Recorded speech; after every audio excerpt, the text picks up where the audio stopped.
fact that traditionally, from the time that we were expelled from our homeland 2,000 years ago, Jews 3 times a day traditionally would pray to return to our homeland. All our agricultural cycles, all our holidays are based around the agricultural cycles in Israel, not in the countries we were living in. You can see all the ways in which, although we weren't physically there for the majority, some people always tried to come back, and throughout the years there's also histories of massacres of Jews who tried to come back. The fact is that there was always, that mentally we were always connected to our homeland. But of course, political Zionism started, as we see it today, or really came into its own at least, with Theodor Herzl. And of course, many of us know the story of Theodor Herzl, a very assimilated Jew. The last thing he had in his mind was Israel. After the Dreyfus trial, he and the anti-Semitism that came up after that in France, he said, it won't work. All my thoughts that we could just assimilate and I could be a good Austrian or whatever are unrealistic. There's no solution for the Jewish people other than having our own homeland. Most Israelis today are Zionists in the mode of Theodor Herzl. What that means is that the goal of Zionism is a Jewish state in the land of Israel. Theodor Herzl, by the way, was also willing to talk about other places. The vast majority of the Jewish people would not accept the thought of any place else other than our homeland. There is today a handful, maybe even a growing handful, of people in Israel who consider themselves not Zionists or anti-Zionist or post-Zionist, but they are still a handful when it comes down to it. Although I would argue that for everybody, the word Zionism, I think on both sides, has become a cosmic bogeyman. All right? And in fact, my whole argument when this whole tension developed between the so-called Zionist and non-Zionist left occurred, when there is so few of us left that we're fighting among each other. Let's talk. Why get hung up on words? Let's talk about what we believe in terms of principles, in terms of talking about this word or that word.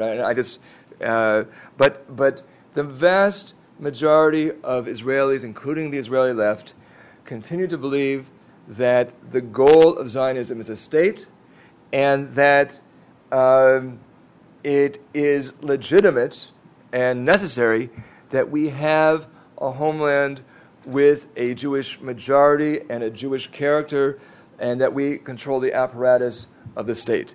That is why even one of the main arguments for left-wing Zionists for ending the occupation is demographics. They say we can't be Jewish and democratic if we hold on to the West Bank, and we could still do that if we were to get rid of the West Bank. So where am I in outer space?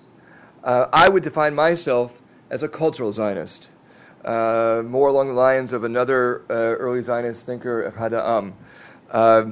Cultural Zionism, so for me, the essence of Zionism is that the Jewish people can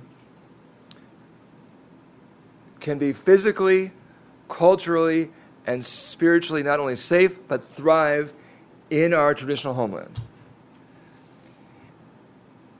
I would argue that in today's reality, that requires the apparatus of a state.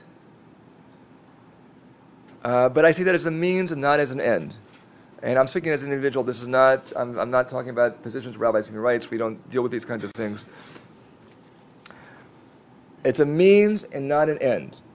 Therefore, I would love to see someday a world without borders. No more United States, Mexico, or Canada. No more Denmark, Sweden, and Norway, or whatever.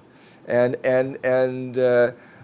John Lennon may have been absolutely right about imagine a world without, the no religion two part's a little bit more difficult for me, but in terms of a country without a world without nations, that I'd be happy to see a world like that.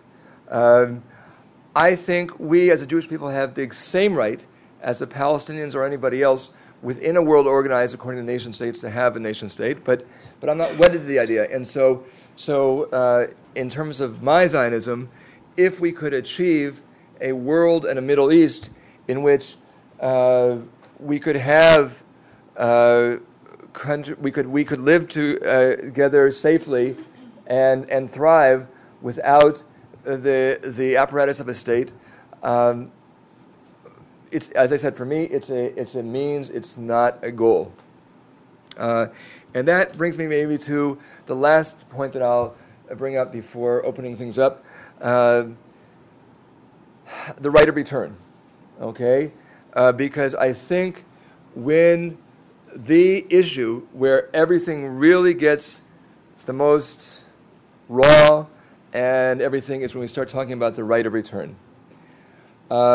First of all, I have a principle that I can't advocate something for myself that I won't advocate for somebody else. So if I've already spoken about how we Jews prayed for our right of return for 2,000 years, and I think about those Jews who were expelled from Spain that held onto those keys to the homes in Spain for 200 years, I can't say I want that right for myself and that Palestinians don't have the same right.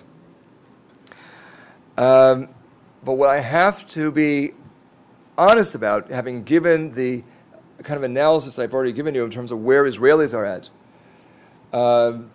today and for the foreseeable future, the idea of full right of return into all of Greater Israel / Greater Palestine is a non-starter for the vast majority of Israelis because of all the reasons, because they believe it is legitimate to have a state with a Jewish character. And of course, once you would have full right of return, you would not only would the West Bank be maybe an independent Palestinian state, but Israel itself would no longer have a Jewish majority. It would no longer have that Jewish character which they believe in. And which I might also argue that in today's reality is necessary for our safety, although I don't think that's inevitable. It has to be that way forever. And so I would say that we have a conflict between right and right. It is Palestinian right of return is something that I personally absolutely accept. It is a right. I think it's anchored in all kinds of ways in international law. And it is at loggerheads with an equal right of Jews to national self-determination. The full realization of either one of those rights compromises the other. All right? Leonard Fine, the American Jewish intellectual who founding editor of Moment magazine, back in the 70s, he had an editorial where he said, we Jews can talk about our legitimate human rights if we're blue in the face, and so can the Palestinians. And if we insist on all of our rights, we're always going to be like this. And that's why we have to talk about compromise, what we can do to create a situation where everybody can get what they really need.